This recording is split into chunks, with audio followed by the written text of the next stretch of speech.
Well, hello, everyone. I know we've got a couple of people on the line who are attending this webinar, the first webinar of 2019 from the IEEE Site Education Subcommittee.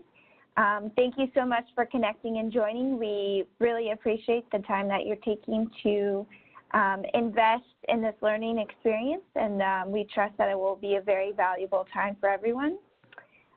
Today, we have Dr. Pritpal Singh, or Polly, as many people know him by, who is going to be moderating this webinar event. Polly is the 2019 Site Education Subcommittee Chair, and we are so thankful to have him here with us today. Polly? Okay, thank you so much, Julia, for that kind introduction.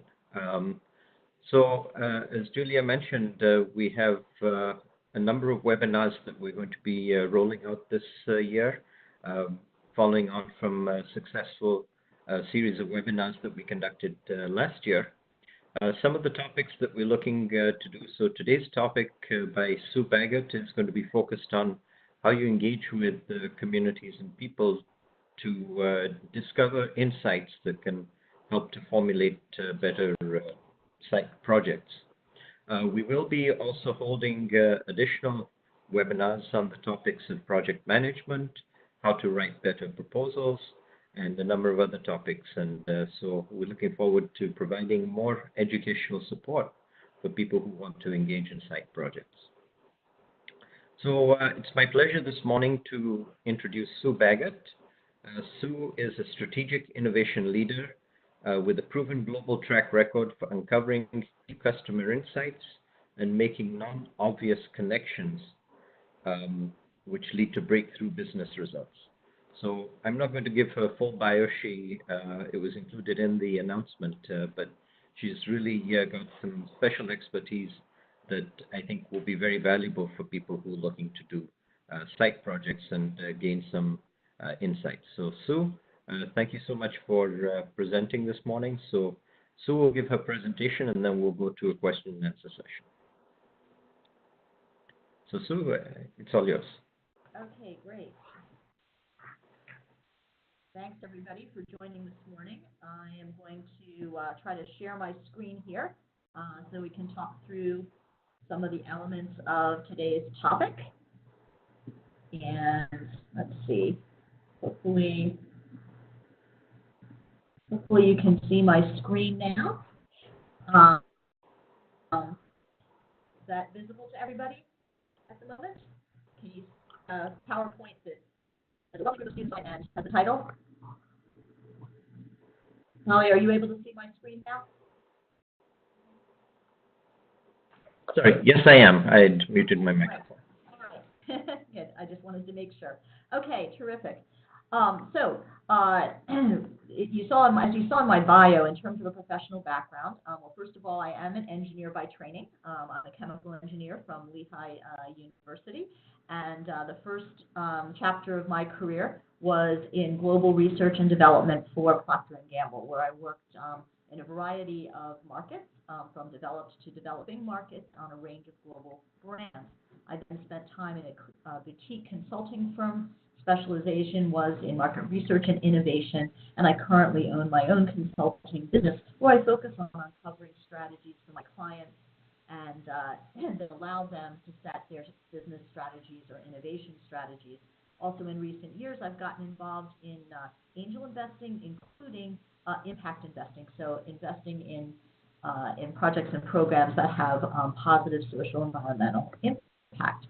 One of the things I just wanted to mention about my background is if you look at my initial training at P&G, one of their key areas of focus is on improving the lives of the world's consumers. So a lot of what we're going to be talking about today in terms of what you all are trying to achieve with your site projects is actually very consistent with my background in this area. So let's see, trying to get my slides to go. So with your site projects, you are looking for ways to leverage technology that create solutions to help overcome significant humanitarian challenges and to create transformational life improvement. And that's very much the type of work that I've tried to do over my career. So what we're going to be talking today is a little bit about how to create transformational life improvements. So what's required first is a really deep understanding of the human life context. So of all the stakeholders that you're trying to impact, what is their life context? What's their current reality? And what's the ideal future experience for their lives overall? That deep life-level understanding is what creates empathy, and empathy drives your ability to design more meaningful solutions. So in terms of the overall goals, we're hoping that from today's discussion, it will enable you as site project leaders to deepen your insights and strengthen your outcomes. So the approach we're going to take today, first of all, I'm going to be talking about some key principles for what I'm calling insight-informed innovation. And it's really a holistic and very human-centered approach to both insight discovery and then leveraging those insights into unique solution design. We're going to talk about some proven actionable approaches for uncovering important insights with particular focus on in-context research as well as interviewing to reveal new levels of learning. And as part of that, I have a guest on the webinar who is we're going to do kind of a mock interview to illustrate some of the techniques. And then I'll also be sharing throughout the discussion some real-life examples of how in the past my work in deep insight discovery has led to some transformative breakthroughs to try to illustrate those for you. So 3 major themes. 1, the importance of defining desirability in a human life context. The second, the power of insights and empathy to create more transformative outcomes. And third, we're going to touch briefly on the value of knowledge modeling or a type of documentation of that human understanding that allows you to have stronger cycles of innovation. So we're going to dive right in by talking about desirability and a human life context. As many of you are probably aware, there's kind of 3 key pillars in terms of business building innovation. Desirability, which is the human aspect, feasibility, which is often the technical aspect, and then viability, which is the ongoing business capability.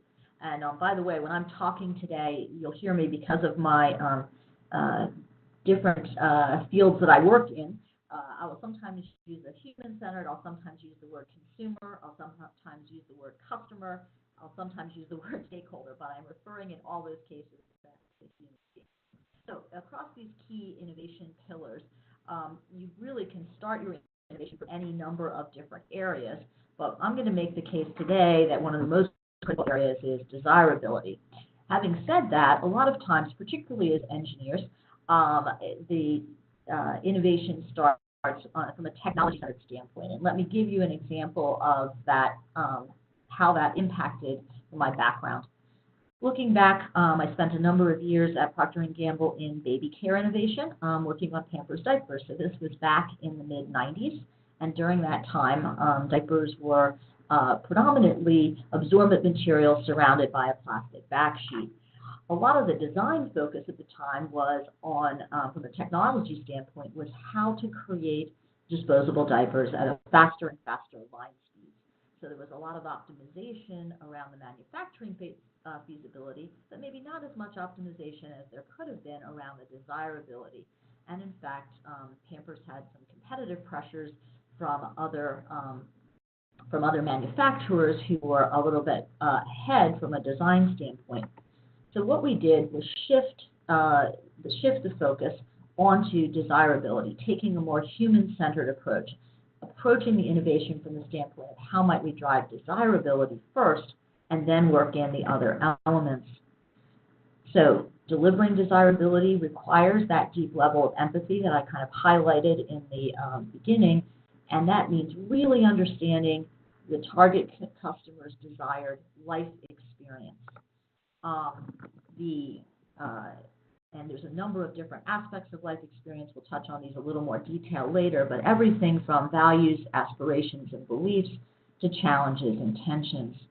Then understanding those gaps between where their life situation current is and their desired life experience, you drive your pathway for innovation. So from a Pampers standpoint, what we did is basically talked to predominantly mothers and children around the world about their desirable mom-baby experience. What we learned There were a lot of commonalities in terms of that desired experience, but a lot of the desired experience was inconsistent with the plastic disposable diapers that were of the time. So what we did was we actually shifted our approach to a much more human-centered redesign of disposable diapers. We learned from our deep research that the ideal experience between moms and babies, or moms and children, was building bonds which lasted a lifetime. And we uncovered that if you focus particularly now, I'm going to talk about the infant stage, those bonds are built through a variety of interactions between moms and their babies, a lot of snuggling, hugging, breastfeeding, bathing, and we distilled it down into this desire of moms to wrap their children, wrap their babies in comfort and security. And we identified standards of excellence for that with regard to those interactions that I was just describing, but also a swaddling blanket.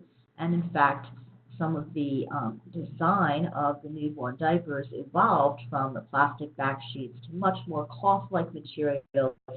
And for the youngest kids, both the texture and the feel as well as the design is much more like a swaddling blanket.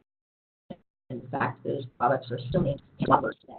So that significant shift going from a manufacturing focus to a mom-baby experience focus created a platform by which Pampers was able to turn their business around and really grow into one of the more into one of the market leaders in many of the markets where we participate in. You also notice, if you look more broadly, that kind of a holistic, human-centered or insight-informed innovation approach is used by a number of successful companies around the world, companies that are noted for design and experiences that really captivate their consumers or customers. So let's talk a little bit more then about what I mean by insight-informed innovation and how it impacts all aspects of a proposition you might be creating.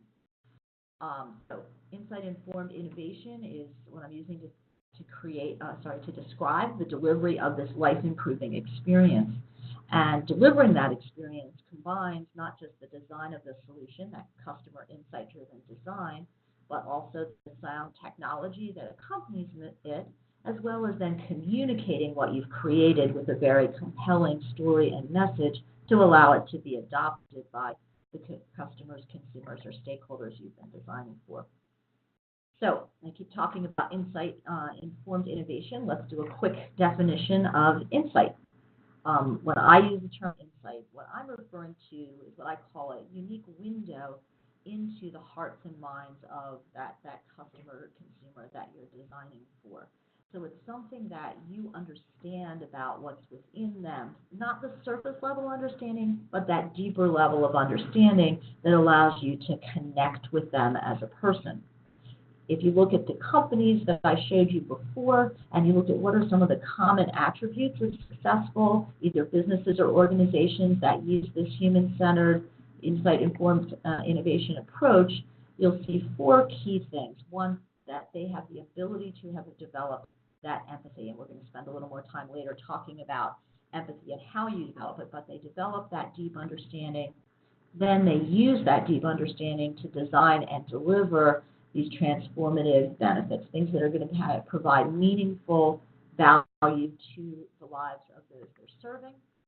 They also use that to build a relationship with the people they're serving, building trust, loyalty, in fact, at the highest level, evangelism through the relationships that they deliver to the people that they are serving. And then finally, they not only do this initially, but they do it ongoing. They have a practice by which they focus on desired life experiences as central to what they do, and they use tools and techniques to keep that desired life experience at the center of everything that they design and do.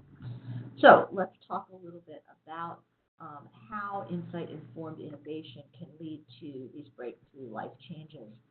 When you think about the delivery of benefits, some benefits that you're giving to your customers are at that functional level. That's great. Solving functional problems, creating functional solutions is wonderful.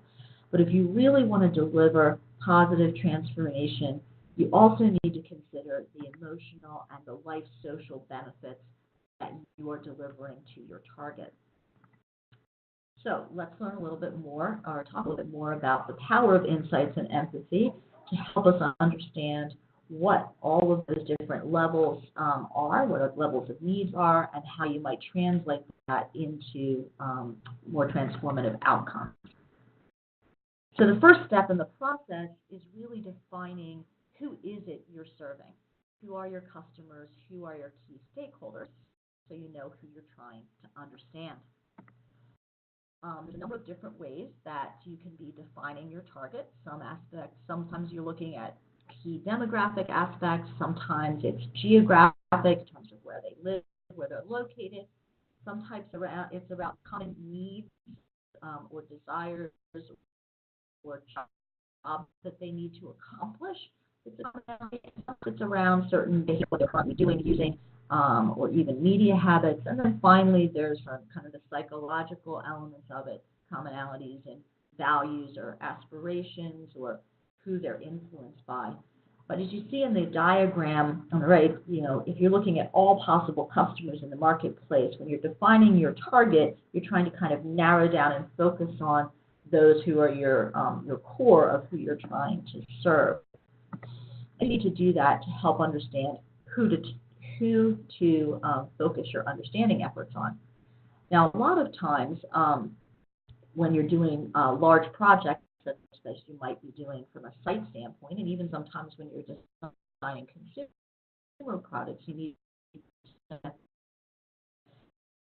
think about not only one stakeholder, but also relationships. So let's illustrate what I mean by this with going back to the Pampers example. We talked about that focus in the center on the parent and child and their interactions and understand deeply what's desired there.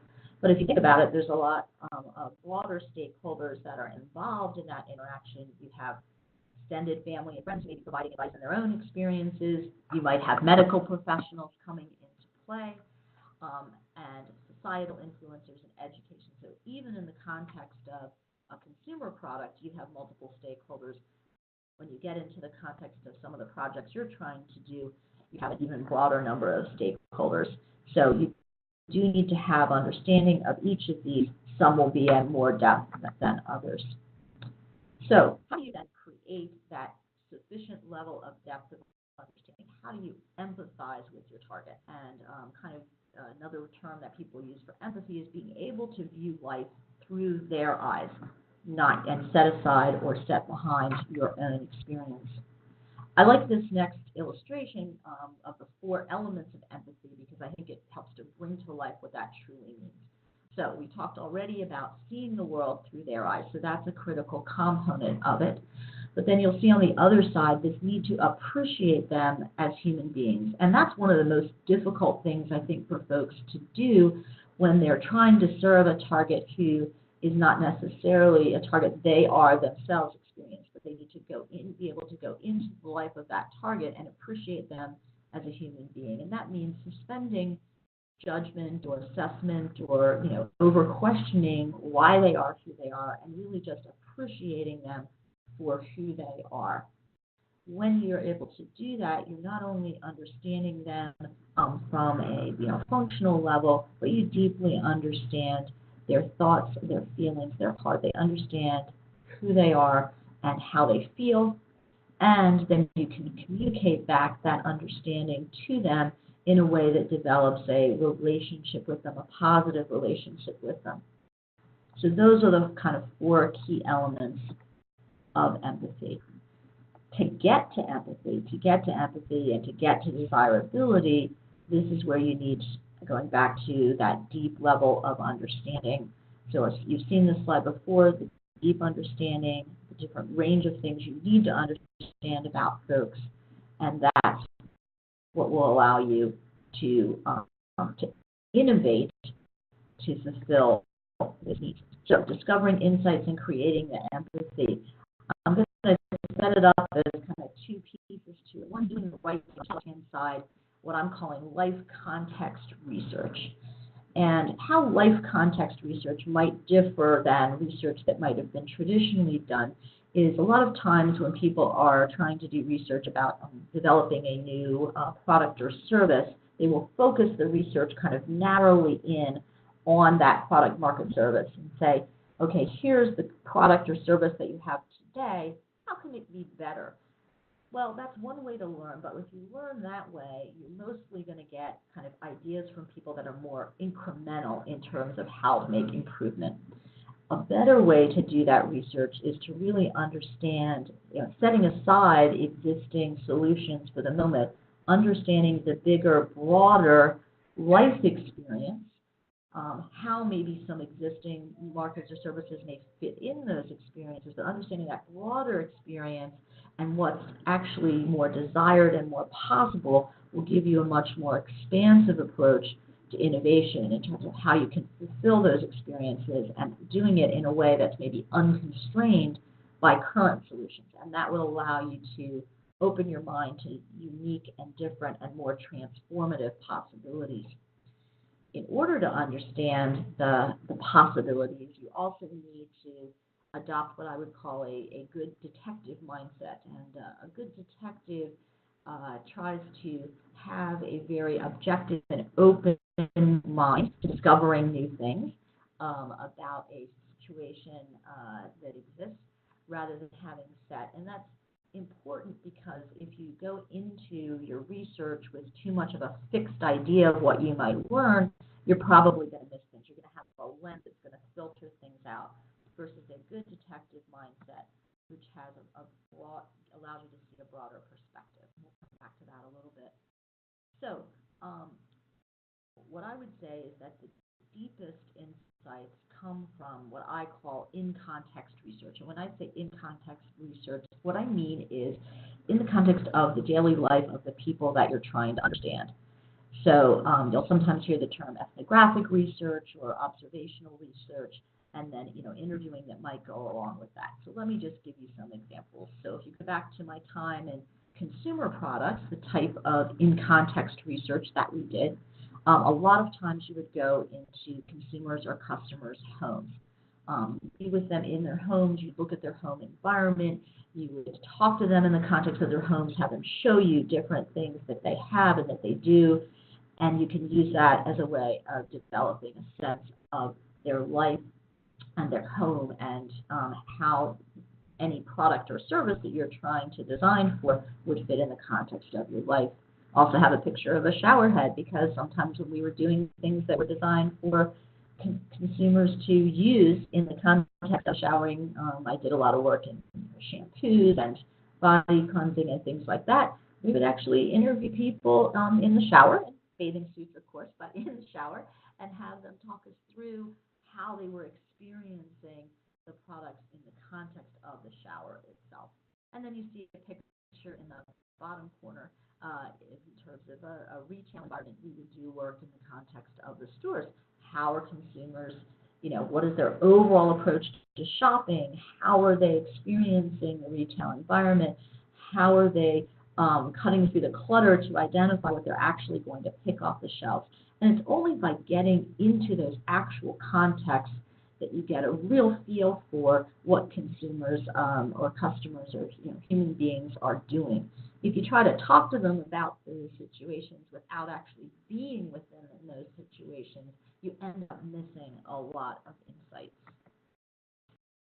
So, as a good detective in those environments, what are you doing? You are looking and learning a whole time. You're trying to understand the behaviors, the interactions. So you're going in with a lot of curiousness and looking for clues as well as asking about clues. You're also trying to keep a sense of open-mindedness. So, again, observing and asking, but not in a way that's overly leading, more in a way of just exposing yourself to what you can learn.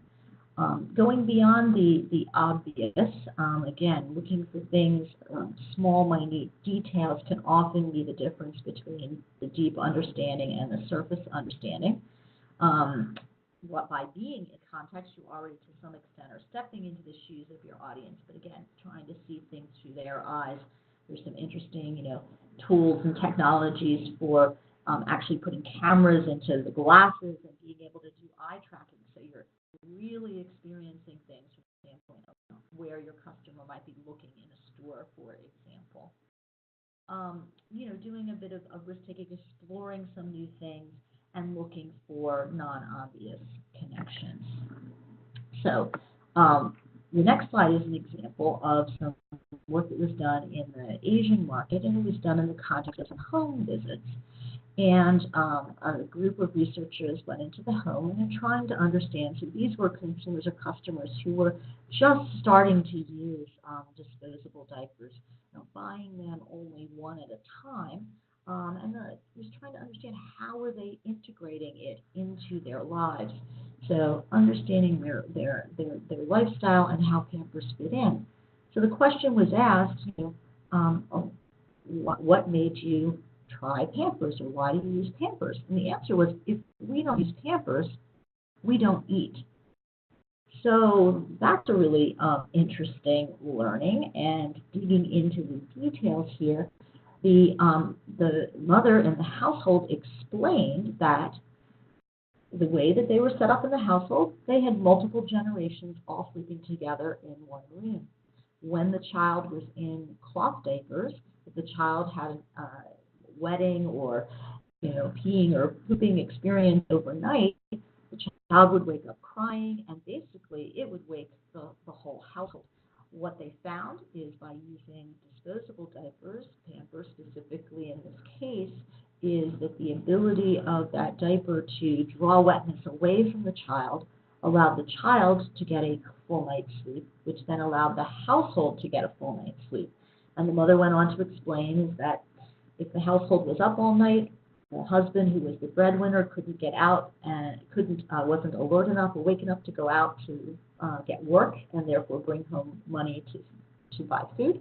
On the other hand, when the child slept through the night, everybody in the household got rest, and the breadwinner was able to go out and be alert, awake, and effective, and bring home food to eat.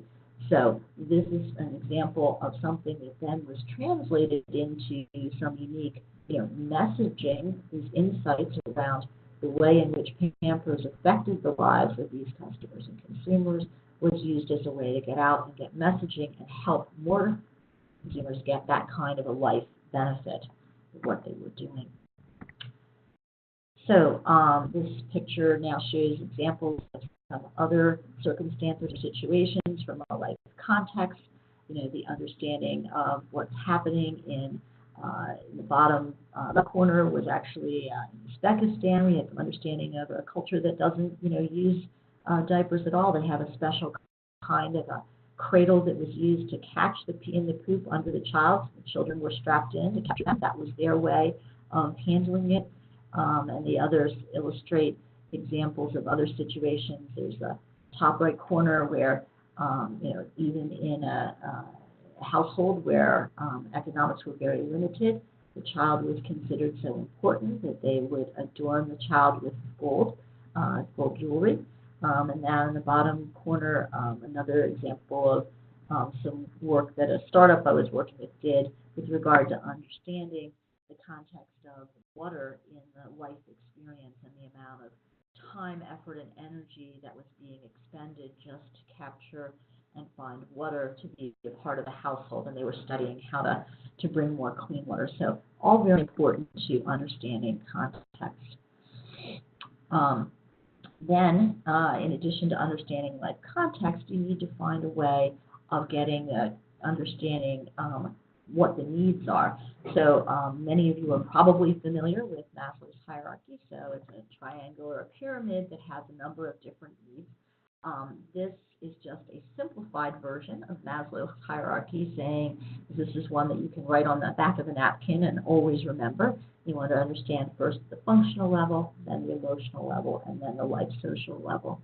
Also, if you're thinking about products or solutions specifically, on the far left-hand side, it talks about the product, service level, category, market level.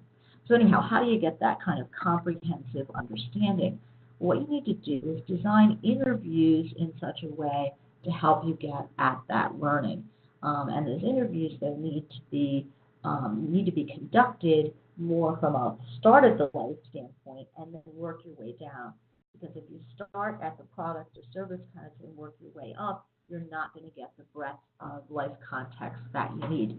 So I have in order to illustrate this, I have a volunteer who is on with me, a student from Miami University, and she and I are going to take a moment to do a demonstration of an interview. So as we're doing the interview, I want you to listen for some of the interview techniques that we're using. We're going to do that for about 5 minutes, and then you can have an opportunity to observe and ask questions. So, Laura, are you on? Yes. Can everyone hear me? Okay, I can hear you really well, so hopefully they can as well.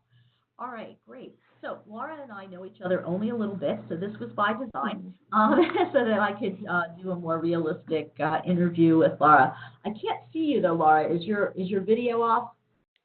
It should be on. Okay. Well, there may be a problem with the bandwidth, but hopefully other people, my bandwidth. Oh, I can see you now. Okay. Okay. All right. Thanks.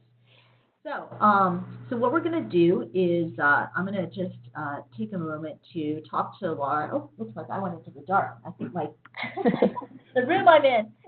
Can you see the deep around? Okay, there we go. Now you can see. Okay, so Laura, great. You and I have met briefly, but we haven't had a chance to get to know each other. So I'm Sue. I'm going to be conducting our interview today. I'm what we call an independent researcher, and what that means is I do research for lots of different companies and brands and products. So as we're talking today, you should feel very open to give me your open, honest opinions, good or bad. You can't hurt my feelings. You'll just be helping with my research. So what I'd love to start with today is for you to tell me just a little bit about yourself, about your background. Yeah, absolutely. So I'm a junior marketing and entrepreneurship student here at Miami. I'm originally from Chicago. On campus, I'm involved in a number of things in the entrepreneurship community here at Miami. So I'm on the student-led venture capital fund, involved in the social impact fund that's currently being built out, and a number of other organizations that I'm really passionate about. Okay, great. So just think about, your life as a student right now. What are some of the things that are really important to you in your life right now?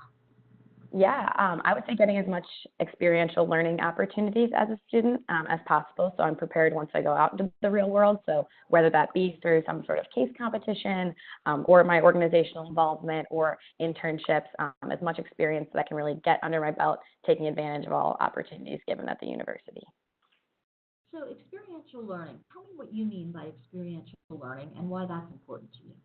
Yeah, so I definitely think any type of learning opportunities outside the classroom where you really get to kind of apply what you're learning in a real life context, I think is really important. I think for me, if I'm able to achieve that throughout these 4 years, then I'll be really well prepared by the time that I kind of enter the working world.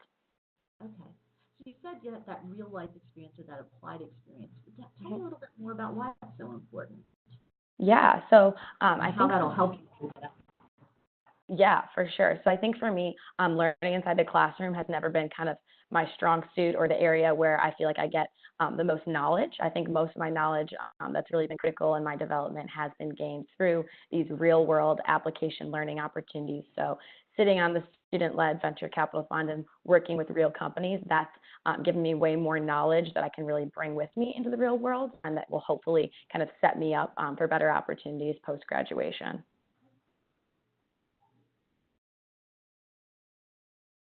Great. Maybe something that you've learned by doing the real world work with companies, something that you learned that you wouldn't have otherwise learned in a classroom. Yeah, for sure. So the first one that comes to mind is definitely emotional intelligence and kind of empathy, as we're kind of on that note. So with the student-led venture capital fund, we're working with real startups and real companies. So when giving constructive feedback or working collaboratively with them, these companies are their babies. So you have to make sure that you maintain a certain level of emotional intelligence to give constructive criticism and feedback, but also make it clear that you're empowering their idea and that you're being encouraging of their venture. And that's something that I definitely don't think can be developed in the classroom without working hands-on with people. Okay, great. You also mentioned earlier that you're doing some things in the social impact space. Talk a little bit about why that's important to you and how that's playing into your life right now. Yeah, absolutely. So I come from a big philanthropic family, so that's been something that's kind of been in my blood since I've been raised. And so in the past, I've done a number of service trips in Guatemala, and that's something that was really integrated into my life growing up. And coming to college, I haven't really seen a lot of opportunities where I could get involved with that up until I learned that the university is looking to build a social impact fund, so investing in socially oriented startups, nonprofits, philanthropic organizations. And so I, along with a team of 4 other students, have been working to kind of build out what that fund could look like and how we can really drive social impact in the surrounding communities around Miami. Oh, great, great. So just talk a little bit about your experience in Guatemala, how that connected to your desire to start this fund. Yeah, absolutely. So I think there's a lot of funding needs, obviously, across the world, and I think most of those can be empowered through different organizations or startups. So, for example, when I was in Guatemala, there are a lot of women that get pregnant very early and have children early, and so they don't get employed. They have to stay at home, but they also need to make money for their families. So somebody that I met down there took it upon themselves to start a teddy bear company where they would employ these women to work and give the children daycare, and they can build these teddy bears, and then those would be sold in the United States, and it really employed those women. So I think through that opportunity, I really learned that funding and financing these organizations or companies that can really drive social change is really important. Great. Okay. So in addition to some of the work you just mentioned about starting a fund, how else has that impacted you, and what are you doing differently now, having been exposed to that? Yeah, I think for me, being a business student, obviously wanting to work for a company post-graduation, I think a company where social impact is really at its core, I've really made that point of differentiation, better understanding what that looks like for me. And I think prior to that, not that I wouldn't consider it and values are important in a company, but now I feel like I'm able to really distinguish what companies really prioritize social impact versus it kind of being a footnote to what they do.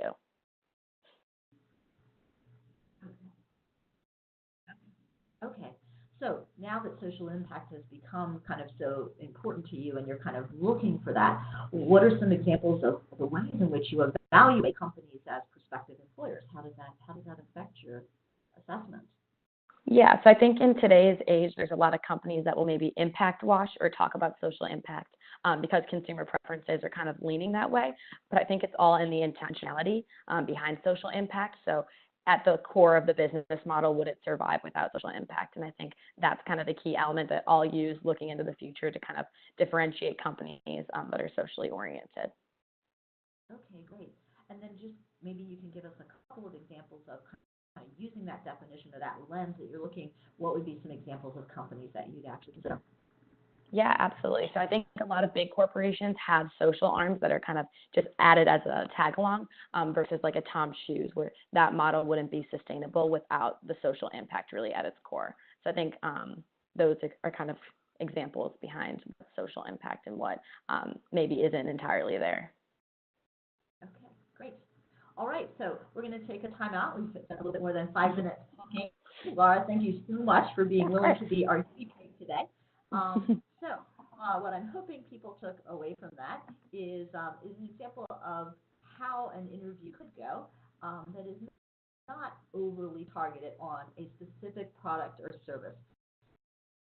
Sure, we could have spent some more time together and drilled down to that, but I'm hoping what you noticed in the interview was at that higher level. I hope you heard me doing some things to just establish some comfort and rapport, and that you heard I used a lot of open-ended questions. Laura did the majority of the talking, and that was my design. I wanted to hear her words, her thoughts, her feelings, because I'm trying to build a picture of her as a person. You heard me start by talking a little bit at the life level. We kind of started with and sometimes you go back and have people tell stories about how they got to the point that they were right now in life. We didn't have time to do that, but that can be a really effective way. And then you heard me using a couple of different techniques that we'll talk a little bit more.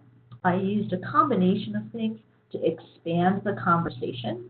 So sometimes when I was talking to her, I was using probing, why did you do that? Or how did you think about that? Kind of diving in a little bit deeper. And then also I use a technique called laddering. And so it's like, well, you're doing this. Why was that important to you? How did that impact you? And you heard me using that sort of ladder technique. So those are two techniques that you can use back and forth to fill out and gather information across all of the different areas that you're trying to understand. So this next slide just talks about the direction of a discovery discussion and trying to start in that life context and work your way down, starting at the life, social needs, desires, to some of the emotional needs, desires, or jobs, and then some of the social ones. We didn't spend a lot of talking function, but if I had continued the conversation with her, because I was trying to illustrate the higher levels most, but if I had, it would have been, and how do you consider the compensation you need in your job? Those would be things that have been more, from a career standpoint, those would have been more the functional level. So we didn't take the time to do that, but I think you can see by the illustration how we could have worked our way down into some of those functional elements. So again, here are some examples of how this plays out from a questioning standpoint, some of the things around goals and desires, how they're being met today, how they would envision meeting them in the future. We did not get into, but you'll see a little bit later when I show you some of the different ways of capturing knowledge, talking about the customer journey, how they learn about options to make decisions. She talked a little bit about her journey from a career standpoint as to trying to get these real-life experiences that we're helping her. So that's part of the customer journey.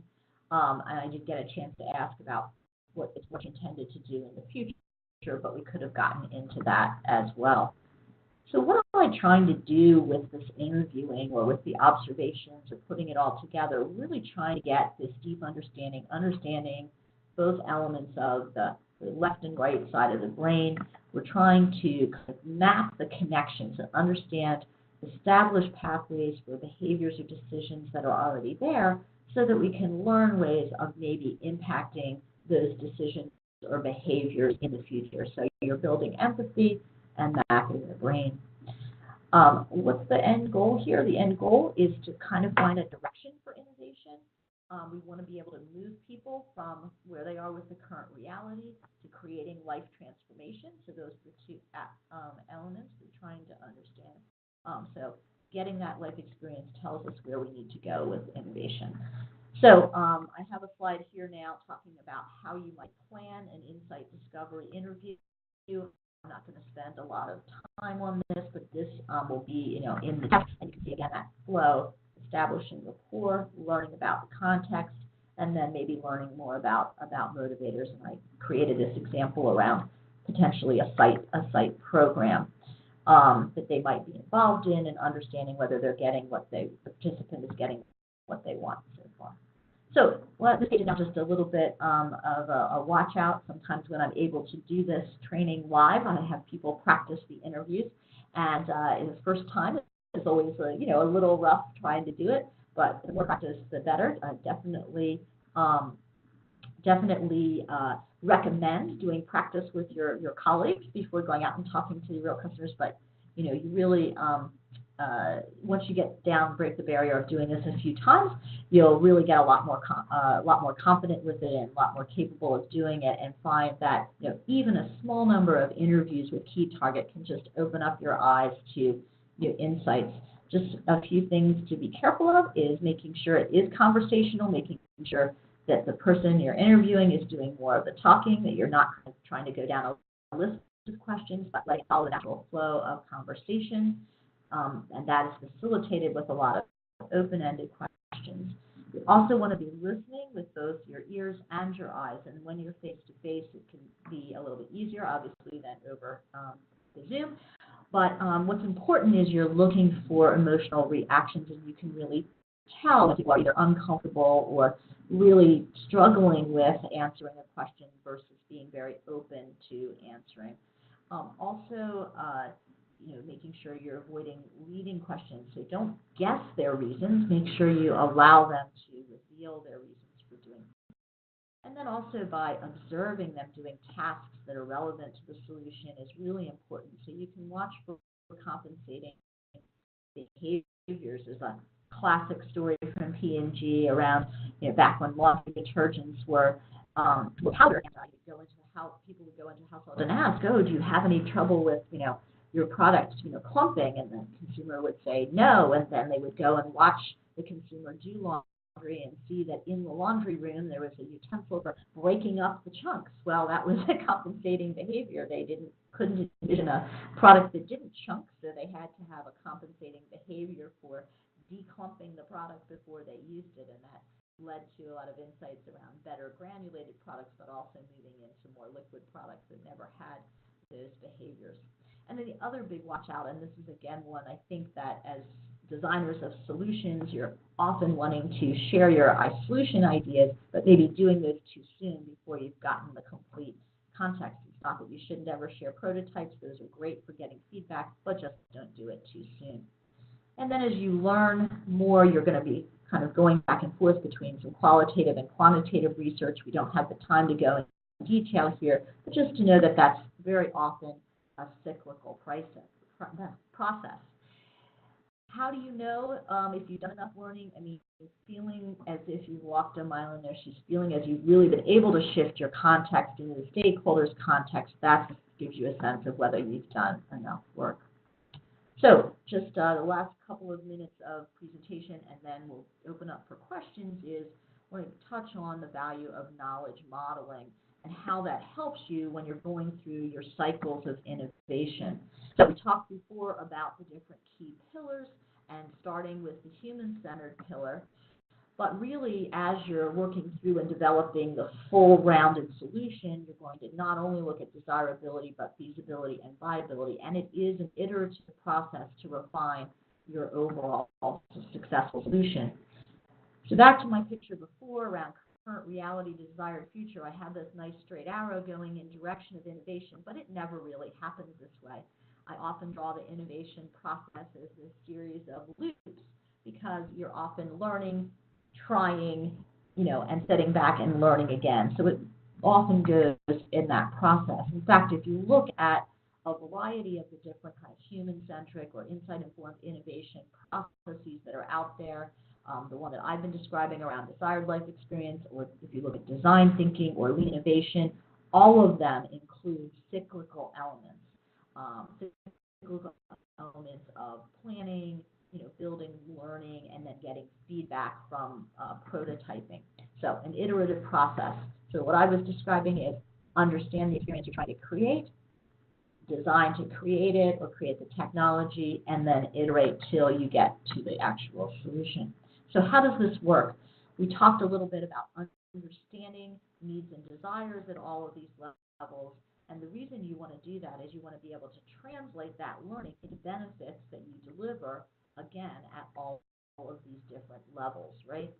So translating those insights well, covering all the levels, that's how you get the more powerfully designed solutions.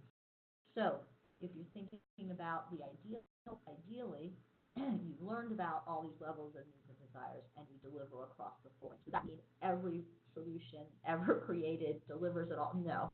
But if you think about making sure that you're paying attention in your design approach to touching all these levels, you will have a more effective outcome. Functional only is the basis that's required, but if you can add the emotional and add the life, you're just going to increase the value that you're giving to those that you're serving. And there's not just the benefits themselves, but a lot of it will be in design cues that reinforce the benefits. So if you go back to the Pampers example that I gave before, you have the functional elements. It's still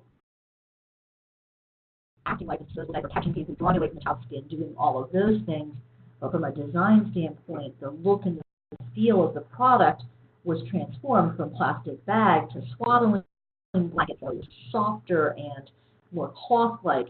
And for the infant ones, it even included a little flap that folded down so that there were no sharp edges against the umbilical cord. All of these different cues to reinforce the benefit of what was being delivered. So just to give you an idea about how many cycles it takes, again, again, going back to the desirable baby experience and building bonds last time, there were over 3 years of innovation cycles to transform from the earlier plastic diapers to the more optimized diapers for each baby's stage of development. And the innovation cycles included a range of design, material, and process prototypes, and they ranged from everything from, verbal descriptions, visual descriptions, drawings, then actual durable cloth examples made, then design of materials, and then how do you then create it on back to the the lines. So pilots with single transformations necessary to manipulate those materials into the end product, and then eventually running them on production lines. So that's a lot of cycles of innovation, but the outcome, very powerful in the end. So when you've got a situation like that where you have so many different cycles that you need to go through, in fact, different people coming in and out of the project, what are the ways to help make sure that that can happen? And so my approach to this would be encouraging you to document the learnings with knowledge models. This is an example of a knowledge model, very simple, but might have been used for the interview that I did with Laura earlier, right? So it captures the individual's name and it reminds you about all the different levels of learning you were trying to get. So after you would do an interview, you would capture the insights that you gained at all of the different levels. You would capture in the bottom some quotes so that you had the voice of the customer or stakeholder, and you would identify some of the critical learnings around tensions that would need to be broken for transformative change or valuable design inspiration. So that's just one example of a knowledge model that's very simple. When you put these together across multiple interviews, you start to get into more big picture models, and I just have a few examples here: stakeholder personas, stakeholder journeys, and then some value proposition and business model canvas. We don't have enough time to talk these through in detail, but this is just an example of the type of information that might be in a stakeholder persona. And then I pulled this actually out of one of Lehi's little social impact fellow programs.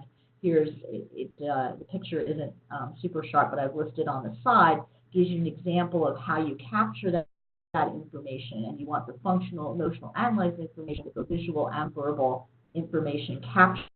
So this would be an example for a single stakeholder. You would have multiples of these for different stakeholders. Another type of knowledge model would be this stakeholder journey.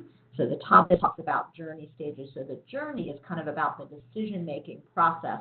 And so the 5 stages of the journey are first, awareness of the issue or information. Oh, I've gone black again. Move around in this room, sorry.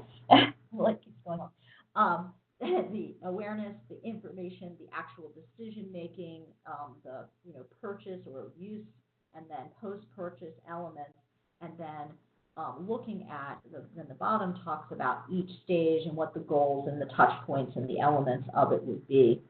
So we're not going to go through this again in detail, but I have included here an example of how this maps out. So you see the 5 different stages along the top, and then you see the goals and the actions and the touch points and the pain points all along the side, along with the insights relative to each of these.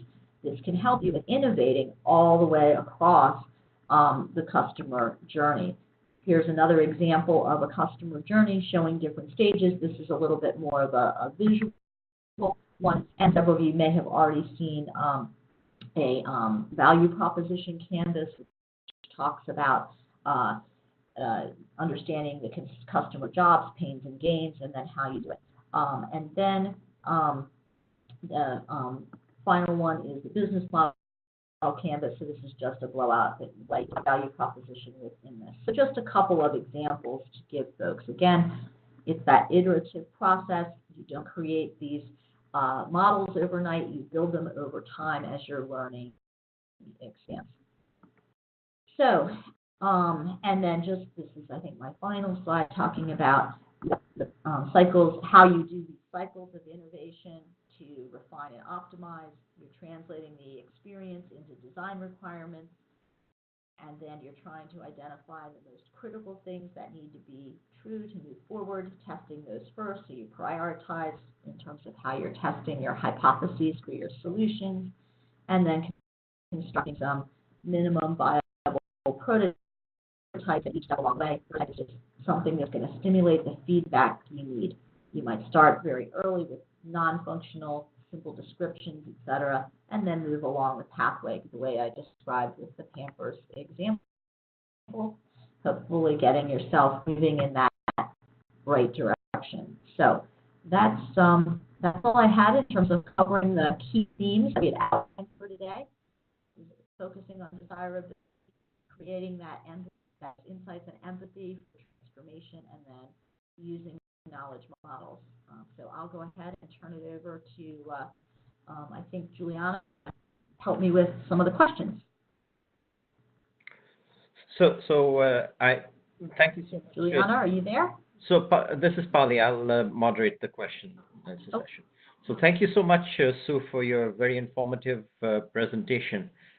So now we'll move to a Q&A session. Okay, perfect.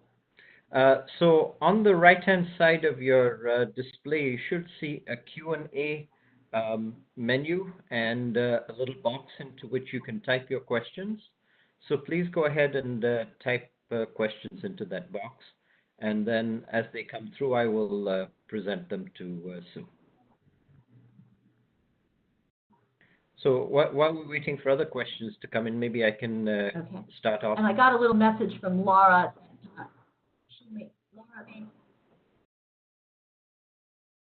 Okay, I got a message from Laura that she may need to drop off. Thank you so much, Laura, for joining us. And if you need to drop off, that's just fine. I'll handle questions. Thank you so much, Laura, for joining us. So while we're waiting for questions to come in on the text box here, let me begin with the question. So a lot of what you described is what I would call cultural anthropology. And I'm wondering, as a chemical engineer, how you develop these skills. And, you know, is it something that we should be bringing in other expertise to support this work? Or do you think engineers can be developing these skills themselves?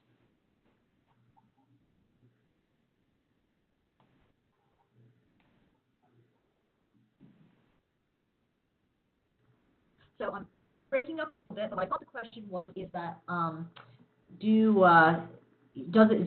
need to bring other people in to develop these skills? So I certainly think that engineers can be taught these skills. I learned these skills through my experience from a career standpoint, and I think it's actually very beneficial for engineers to at least learn some of the the initial skills around observation and talking with stakeholders. There may be certain circumstances or situations where you also want to bring in some people who are a little bit more experts in qualitative market research and that sort of thing.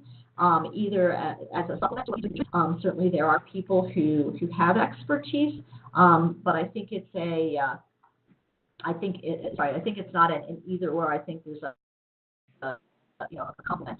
One of the unique things about the work I did at Procter & Gamble is they actually believe very strongly in teaching engineers how to do some of this. And people who understand how to create solutions also have the knowledge of what needs to be created. You can get some more powerful outcomes. And I guess that's why I advocate for engineers developing at least some of the skills so that they can help do that. So we have one question. What was the last question? Sure. We're looking to find a community need and respond to the community need. However, as you noted, the laundry soap users didn't know they had a problem, and you had to probe and observe. So perhaps you could talk a little bit about that process and what it entails. Yeah, that you really do need to spend time in the context of your consumers' or customers' lives. So in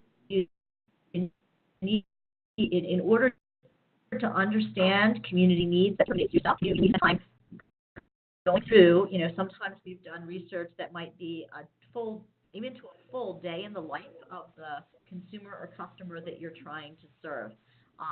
Spending a sufficient amount of time with them, having them not paying attention to you, but doing what they usually do, and you're spending the time shadowing them, being with them as they're doing what they would more typically do, and looking for opportunities. So you're right. Some of these things are not obvious and do require time to spend and observing, and then asking questions, not to change or shift the behavior, but maybe understand why they're doing some of the things that they are doing, and that can help you uncover some of these more hidden needs that you have to, you've got to spend the time to observe them. Sometimes other things that can be helpful, again, it depends on the community that you're in. When they have resources available to them to document things, like I've done things where I've had consumers keep diaries of what they're doing. So, you can't maybe spend a whole week with them, but you can spend a day with them, have them, capture what they're doing over a period of time, and then go back and have another interaction with them with the view of what they've been doing through the week. That can help you expand. Sometimes when you have customers that have access to things like recording device, phones now where there are cell phones present, we can often do research where we have people capture, the things that are the highlights of their days that are, so you start to gather and get some of that information captured, even if you can't be with them at every moment. But it is tricky. It is a tricky one. If we kind of a follow-up to that first initial question, if we were to probe, assuming with the stakeholders, how can we optimally articulate that we recognize an engineering need for a site project and then conduct the research with the stakeholders to develop the empathy part or aspect? So there are times when some of the needs are more obvious than others. For example, the engineering or maybe a functional need might be a little bit more obvious on the surface when you start. So I think that's maybe the question. So you can certainly use the basis of understanding of an existing functional need as a reason to invest the time to understand more broadly how that need fits into the lives of the people that you're trying to serve, and a basis for investing the time and the money to develop the empathy part. So I'm not saying that it's not right to go out and try to understand or address very clear functional needs. I'm just advocating that as you're doing that, trying to get a better picture of the overall life context will allow you to solve that need in a more holistic basis, and a basis that's more likely to fit into the lives of consumers and create the positive, transformation that you're looking to create. So I think it's just, kind of setting people up to understand this is piece we understand right now. Here's more understanding we need to get, and then moving the project in a direction that would be more transformative. Great. And we have one more question.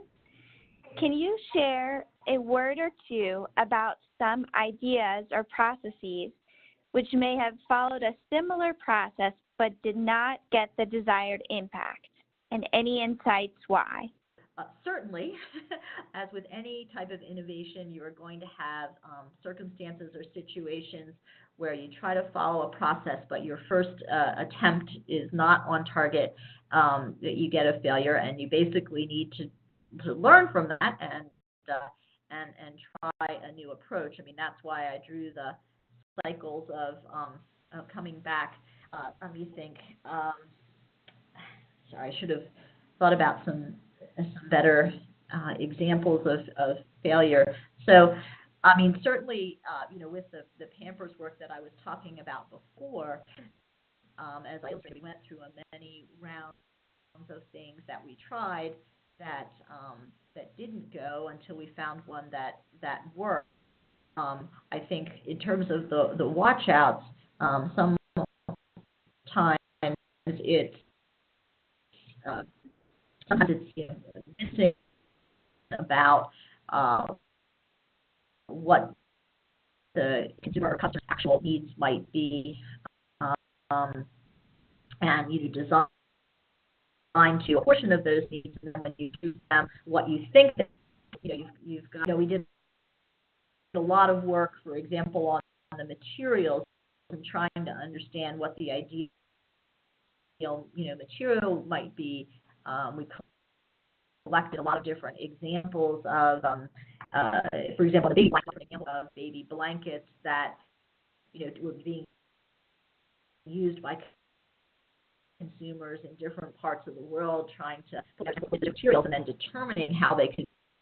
Probably had dozens and dozens of examples initially, trying to map out all the different possibilities, and then had to, narrow them down based on which ones were closest to a, universally recognized kind of swaddling blanket, and then how could you create that with a material that could actually be, utilized, make a disposable product would be an example. I feel like I'm not doing a very good job of coming up with negative ones, but that's an example. It would be at least one example. Thank you so much. Well, it looks like that's all of the questions that we have. So for now, I don't see anything else. Thank you to all of our attendees, and a special thanks to Sue. We really appreciate so much the time that you've set aside to talk about this, to give us the techniques to discover those stakeholder insights, knowing that that's a huge part of designing site projects and then the execution as well.